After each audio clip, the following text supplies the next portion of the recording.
মহিলাটি তার জুতো ডাস্টবিনে ফেলতে যায়। কিছুক্ষণ পরে ওই রাস্তা দিয়ে একটা গরিব লোক যাচ্ছিল। সে তখন রাস্তা ধারে জুতো পরে থাকতে দেখে সে সেই জুতো দুটো ডাস্টবিন থেকে কুড়িয়ে নেয়। এরপর সে সেই জুতো দুটো নিয়ে সেখানেই বসে দেখে এবং ভাবে তার পায়ে হবে কি না। এই ভেবে সে জুতোটা যেই পরতে যাবে অমনি দেখে জুতোর ভিতর কিছু একটা রয়েছে। সে যে জুতোটিকে ঝাড়লো অমনি দেখে তার ভেতর থেকে অনেকগুলো টাকা বেরিয়ে এসছে।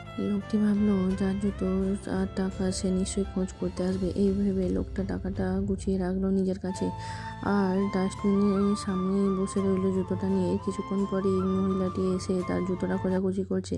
এরপর মহিলাটি দেখে লোকটার কাছে তার জুতো রয়েছে। মহিলাটি তার জুতোটা তুলে তার মধ্যে দেখে একটাও টাকা নেই। এরপর লোকটি মহিলাটিকে বলে, ম্যাডাম আপনার টাকা আমার কাছে রয়েছে, দাঁড়ান দিচ্ছি। এই বলে লোকটি তার সমস্ত টাকা গুনে মহিলাটিকে দিয়ে দেয়। মহিলাটি তাকে ধন্যবাদ জানায় আর বলে যে